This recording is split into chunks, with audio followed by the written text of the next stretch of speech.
Most people spend their entire lives waiting for a sign that they've finally made it. They wait for the promotion, the bank balance, or the applause to feel like a success. But the highest achievers in the world know a secret that changes everything. You don't get the victory after the battle. You bring the victory into the battle with you. Today, we're breaking down the psychology of the decided outcome and how to move through the world like you've already won. There is a specific frequency that human beings can detect from a mile away. It's the smell of desperation. Think about the last time you saw someone trying too hard. Maybe they were over-explaining themselves in a meeting, or perhaps they were clinging too tightly to a relationship that was clearly over. What was your immediate reaction? You probably felt a sense of resistance. You wanted to pull away. This is the fundamental law of human dynamics. The world does not reward the anxious. The world bows to the person who moves as if the result is already a done deal. When you are desperate for an outcome, you are signaling to everyone around you and to your own subconscious that you don't believe you deserve it. You are essentially begging for permission to succeed. But when you operate with the certainty factor, the script flips. You aren't chasing the win, you are simply showing up to collect it. This isn't about being loud or aggressive. In fact, the most powerful people in any room are usually the quietest. They don't need to shout because they aren't trying to convince anyone. They've already convinced themselves. To reach the top 1% of your potential, you have to master a psychological duality that seems like a contradiction, but it's actually your greatest weapon. Part 1. Act like you've already won. Part 2. Think like you have nothing to lose. Let's look at Part 1. Acting like you've already won, in about arrogance. Arrogance is a mask for insecurity. True confidence is the cold calculation. It is the quiet, steady knowledge that you have put in the work, you have stacked the deck, and you have prepared so thoroughly that losing isn't even a part of your vocabulary. When you walk into a room, your energy should whisper, "I've already made my moves. I'm just here to watch them unfold." Now, let's look at Part 2. Thinking like you have nothing to lose. This is where most people break.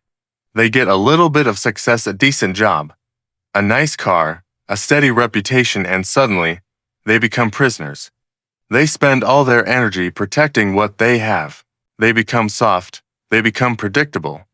Because the moment you are afraid to lose what you have, the world has leverage over you. The man who is willing to walk away from the table is always the one who controls the negotiation. When you detach yourself from the need for a specific result, you become dangerous. Not because you're reckless, but because you are free. We are taught from a young age to seek security. We are told to find a safe path and stay on it. But security is the greatest illusion ever sold. In a world that changes every single day, the only true security is your ability to adapt, rebuild, and remain unmoved by external chaos. Think about the princes of the modern world, the CEOs, the athletes, the leaders. The ones who fall usually don't fall because they lack skill. They fall because they became too attached to their crowns. They made decisions based on the fear of looking foolish or the fear of starting over. Fear makes you slow. It makes you hesitate when you should strike. It makes you negotiate when you should lead. Contrast that with the person who views every setback as a data point. If the business fails, they'll build a better one. If the deal falls through, there's a bigger one waiting. This person is lethal because they cannot be threatened. You can't take something away from someone who is already prepared to sacrifice it for their ultimate vision. Your presence speaks long before your mouth opens. Most people enter conversations seeking validation. They move through life like they're asking permission to exist. They fill silence with nervous chatter. They fidget. They look for a nod from the person in charge. The victor's posture is different. It is built on embodied certainty. Speech. You speak with finality. You don't use filler words to soften your points. You don't pitch. You declare. Movement. You move with unhurried precision. People who have already won don't rush. Rushing is a sign that you aren't in control of your time or your environment. Reaction. When someone challenges you, you don't get defensive. Defensive behavior is a sign of a fragile ego. Instead, you respond with the quiet amusement of someone who is 3 steps ahead of the game. This posture shifts the frame of every interaction. Suddenly, you aren't competing for respect, people are competing for yours. You aren't proving yourself to others. They are proving themselves to you. We need to go deeper into the nothing to lose mindset. This is what we call strategic detachment. Most people are emotionally shackled to their plans. They need the relationship to work. They need the promotion. They need the plan to go exactly as they envisioned it. And that need becomes their greatest weakness. It clouds their judgment. When you practice strategic detachment, you still want success. You still work harder than everyone else, but you aren't emotionally dependent on the result. Your identity isn't tied to a single outcome. This gives you a massive competitive advantage, clarity. While everyone else is panicking because the plan changed, you are calculating. While others are frozen by the fear of failure, you are experimenting. Think about it in terms of a game.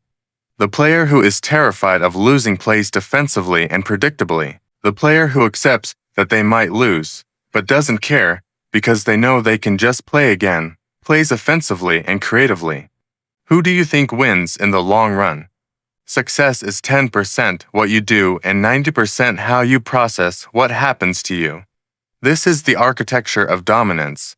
It starts with decisive action. Most people stay in analysis paralysis because they are afraid of making the wrong choice.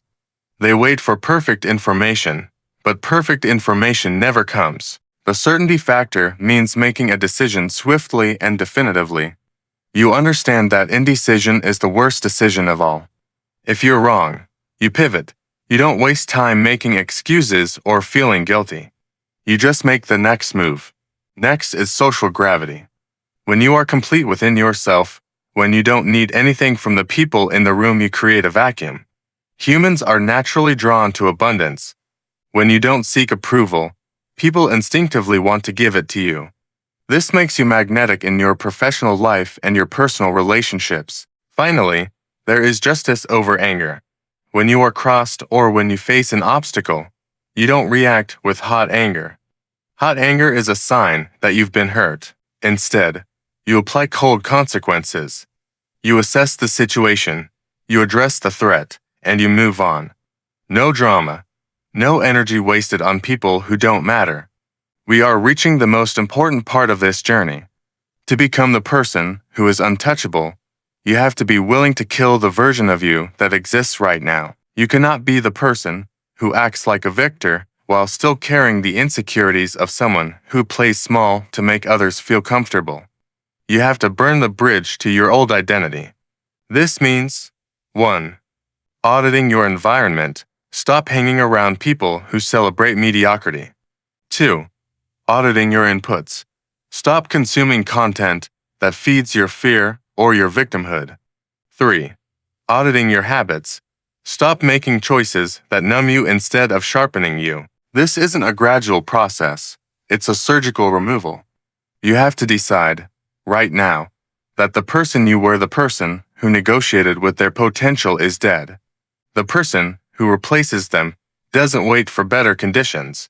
They don't wait until they feel ready. They understand that you don't get ready. You stay ready. Everything you've ever wanted is on the other side of a single decision. Not a decision to try harder. Not a decision to be better. But a decision to change the fundamental way you interface with reality. You came into this world with nothing, and you will leave with nothing. Everything in between is just a game. So, why are you playing so safely? Why are you so afraid of a loss that won't even matter in 100 years? When you realize that you are already operating with house money, the fear dies. And when the fear dies, you truly begin to live. You are no longer a spectator in your own life. You are the architect. You are the one who decides the outcome before the battle even starts. From this moment forward, walk with a different weight, speak with a different tone, move with the quiet, unshakable certainty that the victory you are seeking is in the future. It's already yours. Now, go out and claim it. If this resonated with you, hit the like button and subscribe for more strategies on building a life of discipline and internal power. Your new reality starts the moment you decide. We'll see you in the next one.